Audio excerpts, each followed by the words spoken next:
노르가즘 많은 분들이 기대하시는 코너. 오늘도 정의당 노회찬 원내대표 나오셨습니다. 안녕하십니까? 네, 안녕하십니까? 네. 이명박 전 대통령이 발행에 가서 그 연설을 하셨는데 네네. 거기서 또 집안의 가훈이 정직이라는 그런 내용도 등장하고 그랬습니다. 정직이라고 하면 뭐 정직 처분 이런 거. 사실 정직 됐어야 되는 분인데. 아니, 이명박 대통령 가훈이 정직이라고 해서 저희가 오늘 네. 2부 진행하면서 저 제작진이 방언을 정해야 되겠다 우리도. 아, 예. MB 가훈이 정직이라면 우리는 침묵이다. 방언이. 네. 침묵 또는 뭐 겸손 이런 거 있지 않습니까? 네. 자, 방훈을 좀 정해 주십시오. 예. 배려. 저희 방송의 방훈은 배려, 사랑, 침묵. 이런 좋네요. 예, 네. 겸손. 뭐 침묵은 불가능하고. 엄숙. 그쪽도 뭐 정직이라는데요. 예. 정직을 이길 수는 없다고 봅니다. 경건과 엄숙한 마음으로 오늘도 노르가즘을 진행해 보겠습니다. 자, 또 한 주간의 사건도 아주 많은데 정치권 얘기부터 좀 해볼까요? 네. 이제 홍준표 대표가 9명이 복당하고 나서 어깨에 힘이 좀 들어갔어요. 예. 그렇죠? 네. 예. 자신감에 채식도 나왔네. 방훈이 채식이라고. 그건 어울리는 거네요. 방훈. 불가능한. 저희 방훈을 좀 정해 주십시오. 항상 방훈을 정할 때는 이명박 대통령 가훈이 정직이라는 걸 생각하시면서 저희 방훈을 정해 주시면 되겠고. 홍준표 대표가 자신감이 넘쳐가지고 유승민 대표가 예방을 하겠다는데 이제 거절을 했어요. 예. 어떻게 보십니까? 정당이 아니다. 바른정당 배신자 집단이지 이렇게 얘기했는데. 예, 그 뭐 저는 자유한국당이 문을 닫아야 된다고 생각합니다. 사실 우리가 돌이켜 보면은 제가 볼 때 홍준표 대표 자리에 박근혜 전 대통령이 앉았다면 어떻게 했을까? 저는 당 일단 해산했을 것 같아요.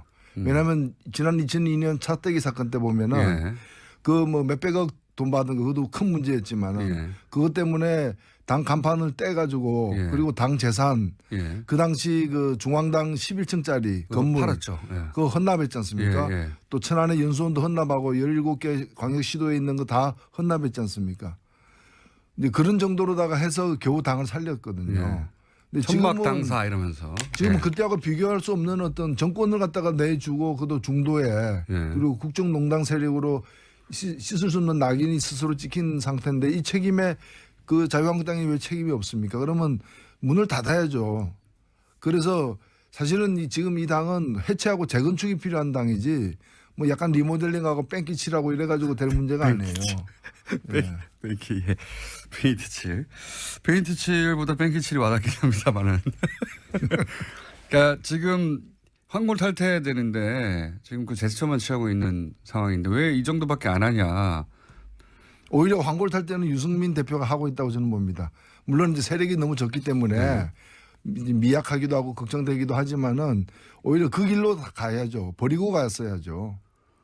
유승민 대표가 이제 하태경 의원 이야기는 사람이 좀 많이 변해가고 있다. 뭐 아마도 유승민 모든 정치인이 뭐 장점과 단점이 있지만 유승민 대표가 이제 스킨십이 좀 부족하고 그랬던 것 같습니다. 그런 말들이 있었는데 그렇게 변해가고 있다. 뭐 그런 얘기를 하고 있는데 그러면서 안철수 대표를 만났잖아요.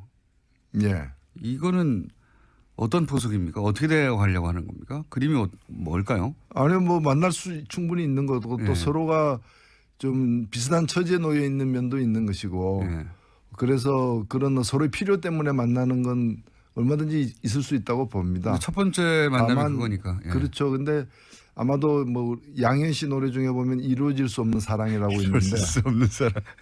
뭐 끝내 그 완전 통합이나 이런 거는 힘들지 않을까 를 보여집니다.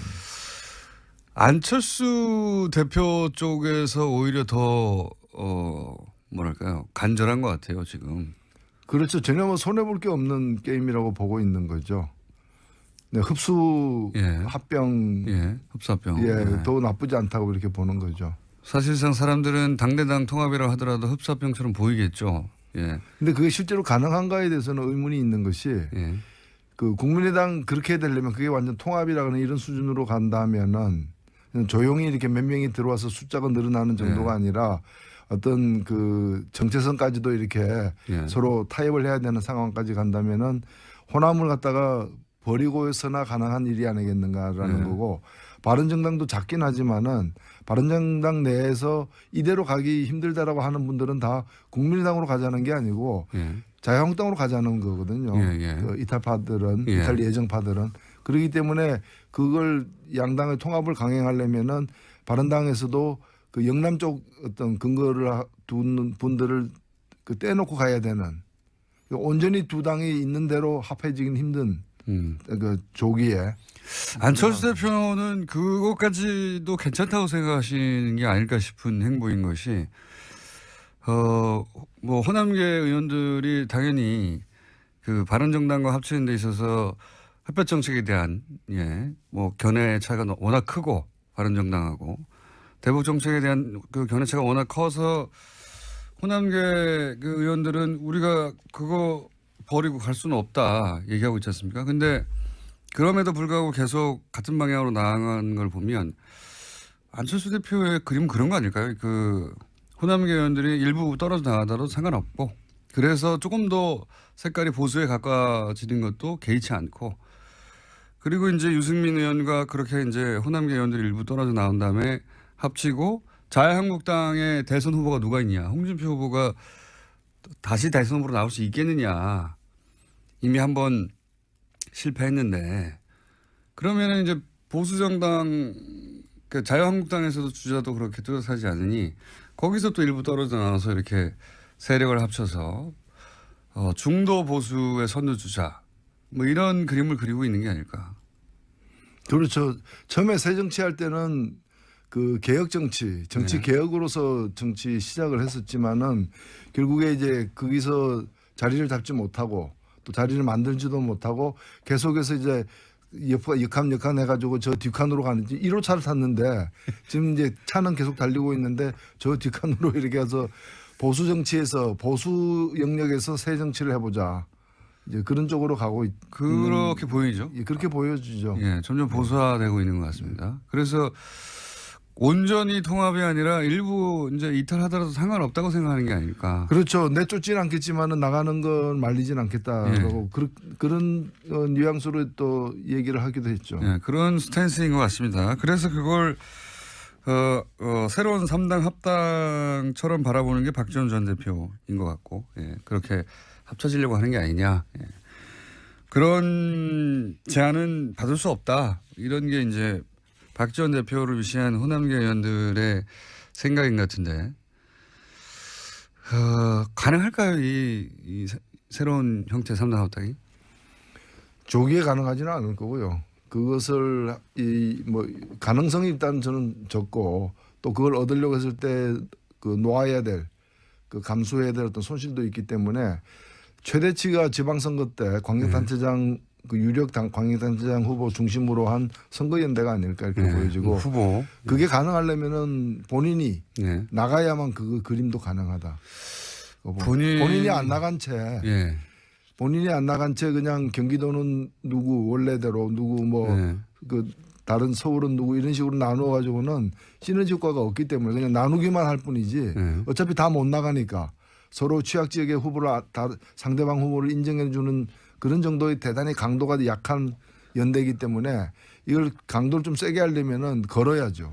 본인을. 그러다가 예를 들어 서울시장 선거에 본인이 직접 나왔는데 만약에 거기서 낙선하게 되면 정치적 타격이 굉장히 클 텐데요. 근데 정치라는 것이 옳다고 믿는다면은 크게 걸어야지 안 다치는 위주로 가면은 뭐 그 노회찬 대표님도 많이 다쳐왔습니다. 많이 낙선해 왔습니다. 상처투성입니다. 심지어는 의원직도 상실하기도 하셨고. 모든 종목을 석권하고 있습니다. 자, 그 정치권 이야기는 그렇고요.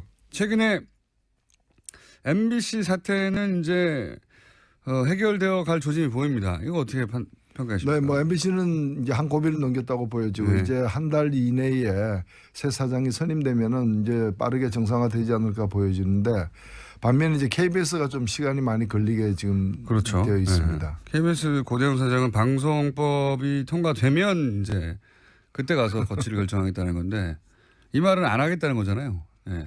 그렇죠. 뭐 예를 들면 박근혜 대통령 물러가라 그러니까 개헌하면 물러간다는 얘기가 똑같은 거죠. 자기 후임이 누가 오느냐에 영향을 미치는 방송법 개정에 자기가 왜 갔냐합니까? 그러니까요. 자기가 잘한 일을 잘못한 게 없다면 임기를 다 채우고 내년 말에 물러나야 될 사람이 중도에 물러난다면 그만큼 문제가 많았던 걸 스스로 시인하는 건데 문제 많은 사람이 중도에 쫓겨나가면서 다음 사장은 어떤 사람이 돼야 된다. 또는 자기들이 유리한 사람들이 돼야 된다라고 그 요구하는 거와 마찬가지죠. MBC 김장겸 사장이 이제 해임안이 통과되면서 방문진에서 남긴 말도 화제예요. 이제 본인이 공영방송, 방송의 중립 또는 뭐 방송의 독립성을 지키지 못하고 이렇게 물러나게 돼서 중간에 굉장히 안타깝다. 본인이 그러니까 그동안 공영방송의 독립성과 중립성을 지켜왔다는 얘기죠. 본인은. 예. 예, 그 치료 그 정도 되면 이건 병입니다, 사실은. 그 어떻게 참 우리 언론이 그 언론도 많이 되돌아봐야 될 지점이에요. 이제 우리나라의 여러 가지 어떤 경제적이나 문화적 수준을 볼 때 주요 방송들이 어떤 그 공영 방송으로서 제대로 이제 신뢰받지 못하고 정립되지 못하는 데 대해서 좀 통렬한 자기 반성이 필요한 게 아닌가. 또 그걸 악용해왔던 정권들도 역시 마찬가지인 것이고. 그래서 이번 계기로 해가지고 뭐 특정 정권에 가까운 방송이 아니라 정권이 어떻게 변하든 간에 국민들을 대변하는 그런 공영방송의 어떤 그 공정성을 갖다가 회복이 돼야 될 것 같아요. 김장겸 사장은 이제 친박 핵심인들과 정기적인 모임을 가졌다고도 얘기되고 그리고 박근혜 전 대통령이 감옥에서 허리가 아프다 걱정되는 거죠. 예. 그런 보도를 지상파 중에 유일하게 뉴스로 계속 내보냈던 친박에 대한 걱정이 무척 많은 방송이었거든요. 예. 그러니까 공영 방송이 걸어야 될 길에 대해서 기본이 안 돼 있는 거죠. 그냥 사적인 그 관계나 그런 특정한 어떤 정파 이익을 위해서 그 소중한 국민의 자산인 전파를 낭비하는 그런 일을 계속 해온 거죠. 이분은 이 해임되고 나서 어디로 가실까요? 예. 김재철 사장은 이제 출마하려고 노력하셨는데 공천을 못 받았죠. 네. 네. 경선에 나와가지고 표가 1%인가 2%인가 밖에 못 받으셔가지고 경선에서 떨어지셨는데 이분도 그런 그림을 그린 게 아닐까 싶기는 합니다만 현재는 어쨌든 해임을 되셨고 이명박 전 대통령이 이제 공항에 바레인으로 강연을 떠나시기 전에 공항에 메시지를 냈습니다. 여러 가지. 그 메시지는 보셨어요? 예, 저는 그 메시지는 그 메시지 자체가 우리 국민들을 하여금 좀 분노하게 만들기도 했지만 굉장히 이제 위급함을 이제 느끼고 있는 그런 상황인 것 같아요. 본인들이. 그러니까 그렇죠. 이제 설마 했는데 설마 김관진까지 저렇게 되는 걸 보면서 이제 자신에 대한 형사처벌의 가능성, 형사처벌을 시도할 가능성이 충분히 있다라고 그쪽 진영에서는 그 판단을 갖다 확실히 한 것 같습니다. 그래서 그에 대한 이제 그 일단 대응 방어책으로서 우선 일성을 갖다가 그 바레인 나가면서 바레인 간 뒤에 또 더 얘기가 무성하게 뻔하기 때문에 이제 1단계 대응을 한 게 아닌가 이렇게 보입니다. 이제 보통 대통령이 직접 나오면 최후의 메시지가 나오는 건데 보통은 대통령이 할 말이 아니라 대변인이 할 말 아니었나요, 사실? 그렇죠. 예, 그 정도는. 그래서 저는 대통령이 직접 나와서 저 정도 메시지 할 거면 왜 하나 싶었거든요. 그만큼 이제 지금 그 인천공항에서 지금 한 발언이지만 사실상 거의 그 서초동 포토라인에 서서 한 발언처럼 이렇게 얘기를 한 거죠. 내용은 그렇습니다. 그리고 연습이었나요? 자기가 당사자라는 걸 잘 아는 거죠. 그래서 저는 이게 이 정도 위에는 뭔가 대단히 큰 게 있을 것처럼 우리를 건들면 끝장나는 거야 이제 세계 대전이 일어나는 거야. 이런 식의 가만히 있지 않겠다는 메시지가 계속 나오다가 전직 대통령이 직접 나왔는데 이제 세계 대전이야 이런 메시지가 아니라 이렇게 하면 나라가 쇠퇴하게 돼. 나를 이렇게 치면 안 돼. 이렇게 이 정도 메시지에 불과해가지고 그 마지막에 그 얘기는 했었죠. 이 지시했느냐. 뭐 댓글 공작 같은 거 지시했느냐. 뭐 상식적인 상식 같은 말이어야 뭐 댓글을 하지 이런 식으로 해서 자기를 이제 구체적으로 방어하기 시작한. 그러니까 저는 법률 방어를 하고 있는데 제가 받은 인상은 이 법률 방어인데 법률 방어를 이렇게 첫 메시지로 한다는 건 사실은 이쪽에다가 세계 대전을 일으킬 만한 카드가 없구나. 그렇죠. 아니 지금 뭐 마음은 그 서초동에 가 있어요. 그래서 예행 연습을 하고 있는 거 아니냐. 서초동에 가 있다. 실제 포토라인에 설 거라고 보십니까? 일단은 지금 이제 크게 두 가지인데 뭐 그 뒤 더 많은 것들이 앞으로 나올 가능성이 물론 있습니다만 현재까지 제기되는 의혹은 이제 국정원 의혹이 있고 국방부 의혹이 있는데 국정원 의혹은 사실은 원세훈 전 국정원장에 의해서 철저하게 부인되고 있어요. 그래서 이제 그 많은 어떤 그 의혹이 있지만 이제 당연히 보고됐을 것이다. 또는 지시까지 받았을 때. 근데 이제 직접적이고 구체적인 당사자의 진술이 없기 때문에 멈춰 있는 반면에 국방부 의혹, 사이버 사령부 의혹 같은 경우에는 이제 지시를 받았고 보고를 했다라고 얘기하고 심지어는 우리 사람으로 뽑아라. 그 심리 전단 이제 댓글 부대원들이죠. 그걸 그걸 지시하면서 느리라라고 지시하면서 어떤 사람으로부터 충원할 것인가까지도 이제 지시를 했다는 거 아닙니까? 국방부 장관, 그러니까 사이버 사령부하고 국정원에서 각각 댓글 공장이 있었는데 국정원 쪽 댓글 공장은 원세훈 전 원장이 입을 열어야 되는데 거기는 입을 안 열고 있고 이쪽은 이제 김관진 입을 열기 시작했죠. 입을 연 거죠.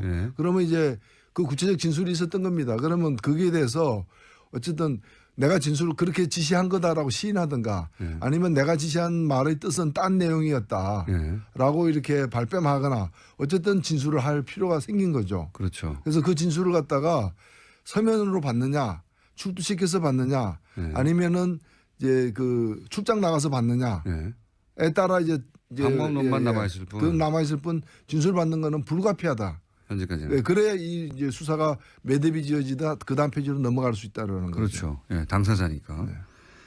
요 댓글 공작 사안은 그렇고요. 지금 한참 많은 사람들이 궁금해하는 다스는 누구 겁니까? 요것도 수사가 되어서 어느 순간 포토라인에 쓸 가능성이 있지 않습니까? 그렇습니다.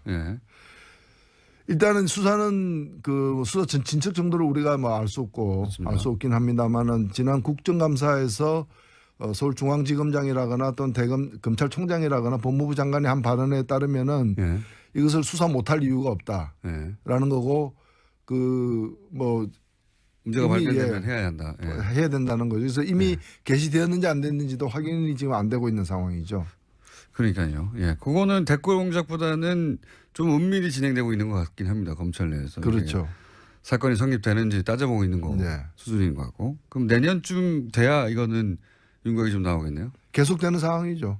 제가 볼 때는.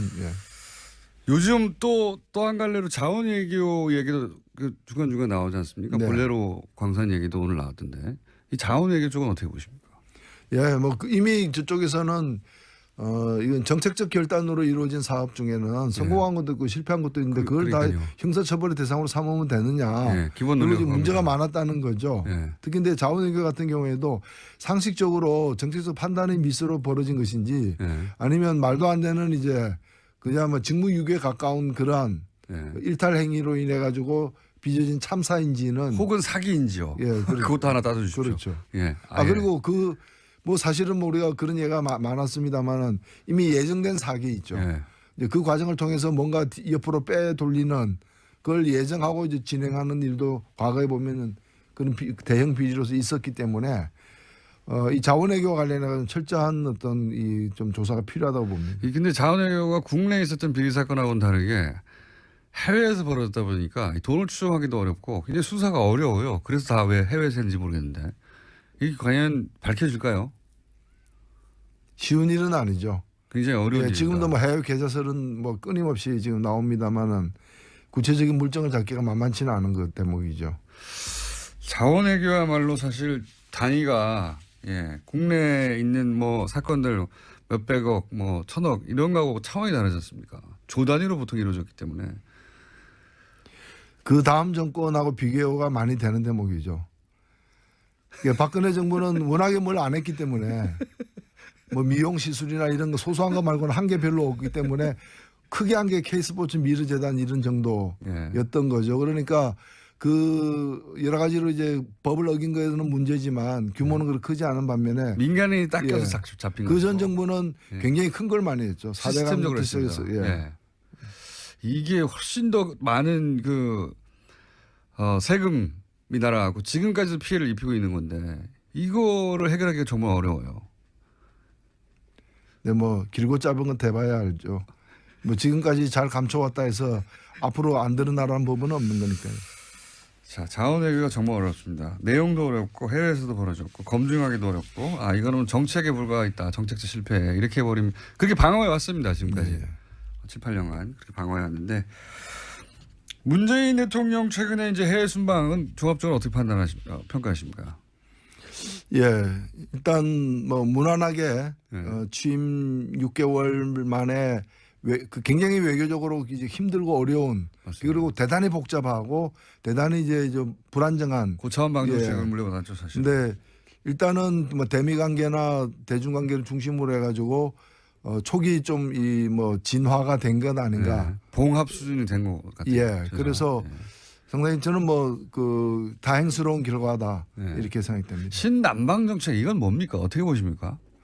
예, 신남방 정책은 지금 제가 볼 때는 미국은 기본적으로 중국을 가상의 어떤 적으로 삼고 있는 것이고 이 중국에 대응하는 이 전략 중에서 이제 아시아 지역에서 아시아 특히 남방아시아 지역에서 이게 중국과 국경을 맞대고 있는 나라들 중에 중국과 갈등을 빚고 있는 나라가 여러 나라들이 있는 거거든요. 그래서 중국을 포기한다는 거 아닙니까? 예, 그래서 그 나라들과의 어떤 관계 개선 내지 어떤 그런 또는 이제 영토 분쟁에 이제 미국이 직접 그렇죠. 사실은 굉장히 직접적으로 개입을 하고 있지 않습니까? 미국의 어떤 그 전략 자산들이 출몰한다거나 해가지고 그래서 그런 유대 관계를 맺는 일인데 저는 이 한미동맹하고도 관계없는 일이에요. 왜냐하면 한미동맹이란 거는 북한을 가상의적으로 해서 북한이 쳐들어올 때 같이 대응한다는 개념인데 그래서 우리가 이라크 가거나 이런 거는 한미동맹하고 관계없는 거거든요. 그럼 미국이 다른 지역에서 벌이는 전쟁에 우리가 자동 개입할 수 없게 돼 있기 때문에 그래서 근데 이 문제는 이 남방정책에는 묘하게도 미국과 일본이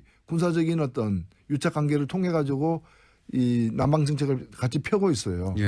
근데 여기에다가 인도까지 그렇죠. 가지고 센카쿠 일도 같은 것만 하더라도 중국과 일본의 영토 분쟁이잖아요. 그럼 그게 우리가 그럼 일본하고 같은 편에 쓸 것인가? 그 말이 안 되는 얘기죠. 우리는 개입할 수가 없고 개입할 필요도 없는 건데. 문재인 정부가 이 제안에 대해서 일단 유보의 자세를 취한 거는 굉장히 잘했다고 봅니다. 그래서 이 부분은 냉철하게 우리 국익을 중심으로 해가지고 일본과는 군사동맹은 아니다. 딱 그렇죠. 끊었고. 우리가 미국하고의 군사동맹은 유지하더라도 그것이 일본과 군사동맹 맺으면 그럼 독도 어떻게 합니까? 독도 인정합니까? 인정 안 하고 있잖아요. 독도에 일본 그 좀 순시선이가 들어오게 되면 우리는 군사적으로 대응해야 되는데 그럼 한일 동맹하면 어떻게 되는 겁니까? 그리고 한미일 동맹하면 미국은 어느 편에 씁니까? 이런 것들이 다 정리가 안 돼 있기 때문에 대단히 우리는 신중할 수밖에 없는 거죠. 근데 아세안 이제 북미 관계는 그런데 아세안에 가서 지금 방점을 두고 있잖아요. 최근에는 그 신남방 정책이라고 아세안도 굉장히 복잡하기 때문에 나라마다 다 다르고 하기 때문에 우리가 개별적으로 그러니까 하나의 어떤 노선을 가지고 거기에 동조할 수 있는 국가들하고만 관계를 가깝게 하는 것이 아니라 또 우리도 여러 가지 강온 전략 여러 가지 또는 그 가볍고 무겁고 이런 여러 가지 대응의 카드를 가지고서 개별 국가와의 어떤 유대를 강화하는 게 저는 중요하다고 봅니다. 이 아세안하고는 우리가 워낙 그 사실은 멀리 느껴가지고 사실 아시아에 있는데도 불구하고 미국보다 훨씬 가깝잖아요. 그 나라들이 전부 다. 근데 그 심리적 거리감은 미국보다 훨씬 멀어요. 주로 여기까지 우리 외교가 미국을 통한 외교였고 예. 그리고 모든 세계 현지에서 북한하고 우위에 서는 게 우리 외교의 어떤 가장 큰 목표였는데 이미 그런 목표는 다 달성이 됐기 때문에 예. 이제는 국가 이익을 중심으로 해가지고 아세안 국가 같은 경우에도 적극적으로 우리와 경제 교류를 하거나 협력을 할 수 있는 베트남이나 인도네시아나 이런 나라와의 관계를 갖다가 강화하는 인도와 같은 나라들하고 예. 실제로 그 나라들의 우리 시장도 굉장히 많이 열려 있고요. 또 문화적으로도 보면 한류 이런 것들의 그 파급도 굉장히 크기 때문에 그런 나라의 관계를 갖다가 돈독하게 하는 식으로 해서 우리 나름대로의 우리가 주체가 된 그런 남북 아시안 외교를 해야 된다고 저는 봅니다. 시간이 다 됐는데 한 가지만 여쭤보고 예. 마무리할게요. 전병헌 수석은 어떻게 될 거라고 보십니까? 예, 저는 뭐 어제도 뭐 국회 운영위원회에 오셨더라고요. 그래서 예. 만났는데 본인은 굉장히 뭐 당당하고 예. 전면 부인하고 있는데. 예. 그래서 무엇이 사실인지 좀 지켜봐야 될 것 같고 참 세상이 많이 달라졌다. 이게 대통령 지금그래서 모시는 정무수석인데 정권 초기에 그것도. 정권 초기에 예. 이 피의 사실이 지금 막 공표되고 있거든요. 이런 검찰에 의해서. 없었어요. 예. 예.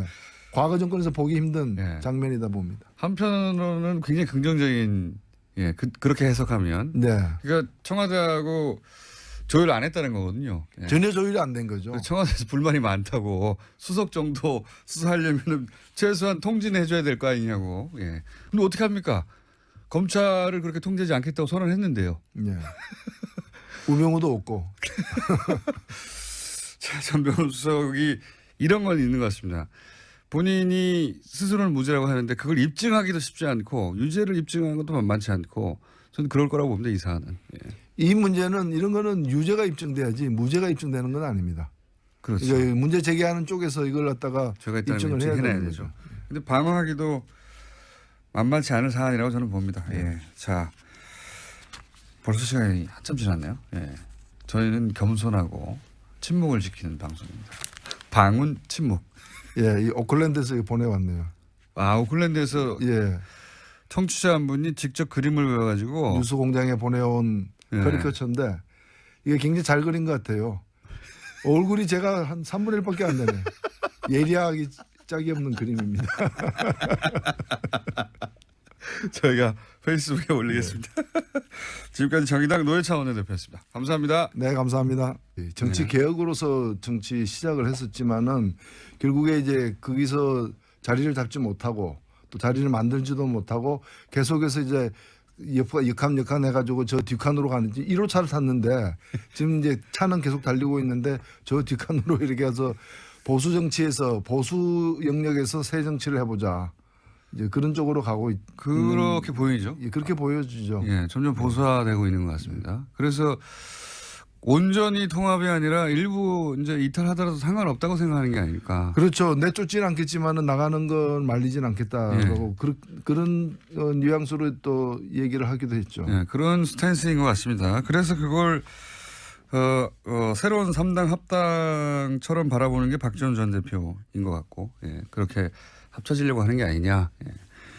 그런 제안은 받을 수 없다. 이런 게 이제 박지원 대표를 위시한 호남계 의원들의 생각인 것 같은데, 가능할까요? 이 새로운 형태 3당 합당이? 조기에 가능하지는 않을 거고요. 그것을 뭐 가능성이 일단 저는 적고 또 그걸 얻으려고 했을 때 그 놓아야 될 그 감수해야 될 어떤 손실도 있기 때문에 최대치가 지방선거 때 광역단체장 그 유력 광역단체장 후보 중심으로 한 선거연대가 아닐까 이렇게 보여지고 후보 그게 가능하려면은 본인이 예. 나가야만 그 그림도 가능하다. 본인이 안 나간 채 예. 본인이 안 나간 채 그냥 경기도는 누구 원래대로 누구 뭐 그 다른 서울은 누구 이런 식으로 나누어 가지고는 시너지 효과가 없기 때문에 그냥 나누기만 할 뿐이지 어차피 다 못 나가니까 서로 취약 지역의 후보를 다 상대방 후보를 인정해 주는 그런 정도의 대단히 강도가 약한 연대이기 때문에 이걸 강도를 좀 세게 하려면은 걸어야죠. 본인을. 예. 예. 그러다가 예를 들어 서울시장 선거에 본인 직접 나왔는데 만약에 거기서 낙선하게 되면 정치적 타격이 굉장히 클 텐데요. 근데 정치라는 것이 옳다고 믿는다면은 크게 걸어야지 안 다치는 위주로 가면은 뭐 그 예. 노회찬 대표님도 많이 다쳐왔습니다. 많이 낙선해 왔습니다. 예. 어떻게 했을까? 저는 당 일단 해산했을 것 같아요. 왜냐하면 지난 2002년 차떼기 사건 때 보면은 예. 그 뭐 몇백억 돈 받은 거 그것도 큰 문제였지만은 예. 그것 때문에 당 간판을 떼가지고 예. 그리고 당 재산 예. 그 당시 그 중앙당 11층짜리 그거 건물 팔았죠. 예. 그거 헌납했지 않습니까? 예, 예. 또 천안의 연수원도 헌납하고 17개 광역시도에 있는 거 다 헌납했지 않습니까? 근데 그런 정도로다가 해서 겨우 당을 살렸거든요. 예. 근데 천막 지금은 당사 이러면서. 지금은 예. 그때하고 비교할 수 없는 어떤 정권을 갖다가 내주고 그것도 중도에 예. 그리고 국정농단 세력으로 씻을 수 없는 낙인이 스스로 찍힌 상태인데 이 책임에 그 자유한국당이 왜 책임이 없습니까? 그러면 문을 닫아야죠. 그래서 사실은 지금 이 당은 해체하고 재건축이 필요한 당이지 뭐 약간 리모델링하고 뺑기 칠하고 이래가지고 될 문제가 아니에요. 뺑기, 예. 페인트 칠. 페인트 칠보다 뺑기 칠이 와닿긴 합니다만은. 그러니까 지금 황골 탈퇴해야 되는데 지금 그 제스처만 취하고 있는 상황인데 왜 이 정도밖에 안 하냐. 오히려 황골 탈 때는 유승민 대표가 하고 있다고 저는 봅니다. 물론 이제 세력이 너무 적기 때문에 미약하기도 하고 걱정되기도 하지만은 오히려 그 길로 가야죠. 버리고 갔어야죠. 유승민 대표가 이제 하태경 의원 이야기는 이제 사람이 좀 많이 변해가고 있다. 뭐 아마도 유승민 모든 정치인이 뭐 장점과 단점이 있지만 유승민 대표가 이제 스킨십이 좀 부족하고 예 그랬던 것 같습니다. 예 그런 말들이 있었는데 그렇게 변해가고 있다. 뭐 그런 얘기를 하고 있는데 그러면서 안철수 대표를 만났잖아요.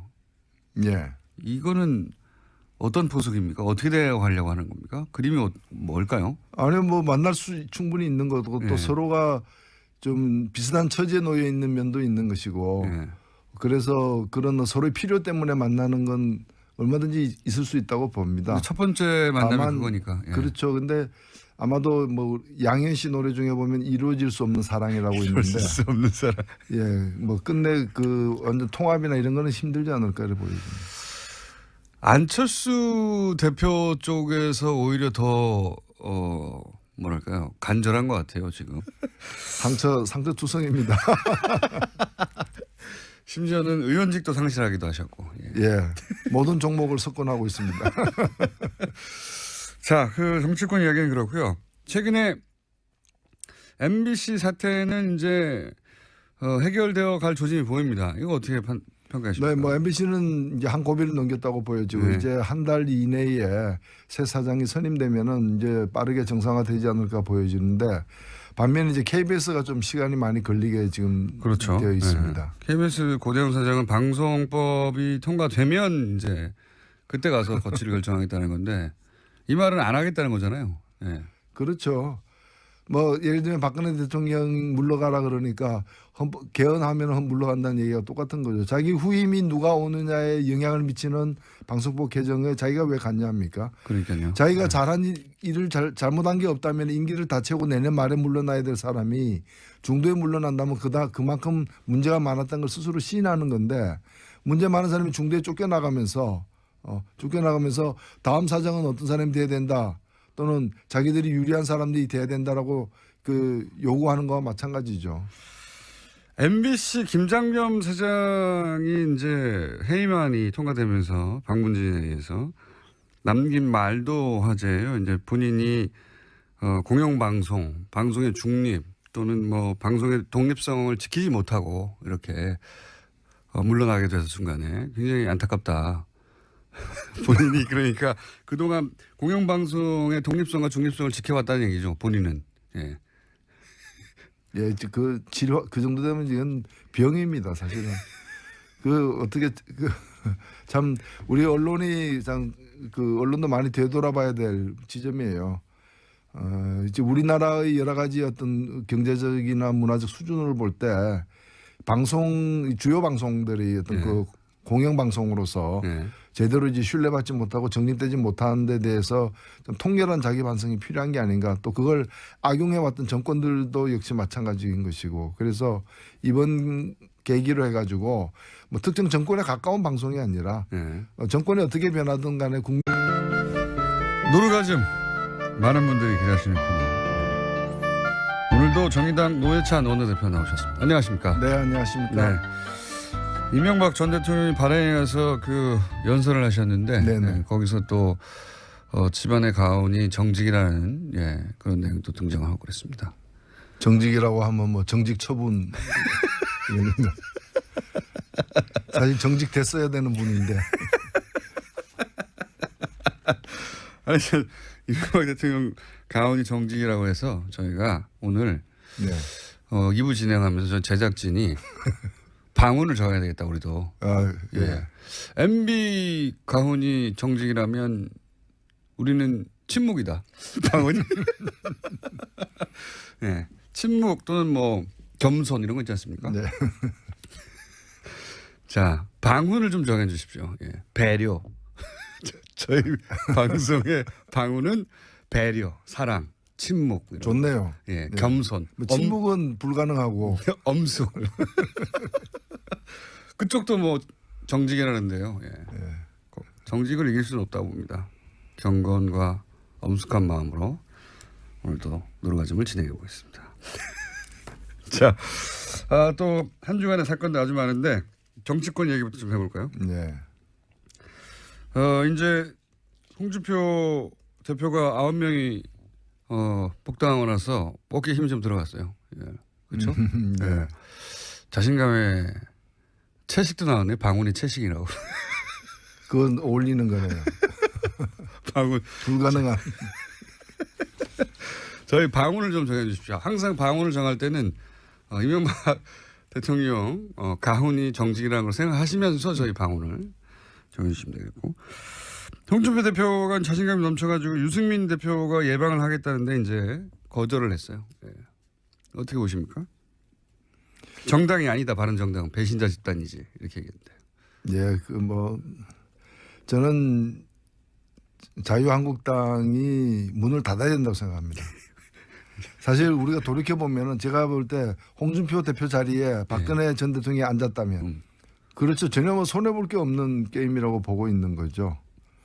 흡수 합병, 흡수 합병. 더 나쁘지 않다고 이렇게 보는 거죠. 사실상 사람들은 당대당 통합이라고 하더라도 흡수 합병처럼 보이겠죠. 근데 그게 실제로 가능한가에 대해서는 의문이 있는 것이 그 국민의당 그렇게 되려면 그게 완전 통합이라는 이런 수준으로 간다면은 조용히 이렇게 몇 명이 들어와서 숫자가 늘어나는 정도가 아니라 어떤 그 정체성까지도 이렇게 서로 타협을 해야 되는 상황까지 간다면은 호남을 갖다가 버리고서나 가능한 일이 아니겠는가라는 거고, 바른정당도 작긴 하지만은 바른정당 내에서 이대로 가기 힘들다라고 하는 분들은 다 국민의당으로 가자는 게 아니고 자유한국당으로 가자는 거거든요. 그 이탈파들은 이탈 예정파들은. 그렇기 때문에 그걸 양당의 통합을 강행하려면은 바른당에서도 그 영남 쪽 어떤 근거를 두는 분들을 그 떼놓고 가야 되는, 온전히 두 당이 있는 대로 합해지긴 힘든 그 조기에. 안철수 대표는 그것까지도 괜찮다고 생각하시는 게 아닐까 싶은 행보인 것이, 뭐 호남계 의원들이 당연히 그 바른정당과 합치는 데 있어서 햇볕 정책에 대한 뭐 견해 차이가 워낙 크고, 바른정당하고 대북 정책에 대한 그 견해 차이가 워낙 커서 호남계 그 의원들은 우리가 그거 버리고 갈 수는 없다 얘기하고 있지 않습니까? 근데 그럼에도 불구하고 계속 같은 방향으로 나아가는 걸 보면 안철수 대표의 그림은 그런 거 아닐까요? 그 호남계 의원들이 일부 떨어져 나가더라도 상관없고, 그래서 조금 더 색깔이 보수에 가까워지는 것도 개의치 않고, 그리고 이제 유승민 의원과 그렇게 이제 호남계 의원들이 일부 떨어져 나온 다음에 합치고 자유한국당의 대선 후보가 누가 있냐, 홍준표 후보가 다시 대선 후보로 나올 수 있겠느냐, 이미 한번 실패했는데,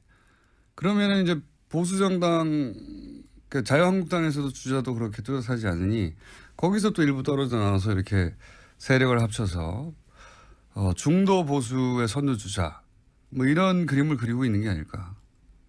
그렇죠. 처음에 새 정치할 때는 그 개혁 정치,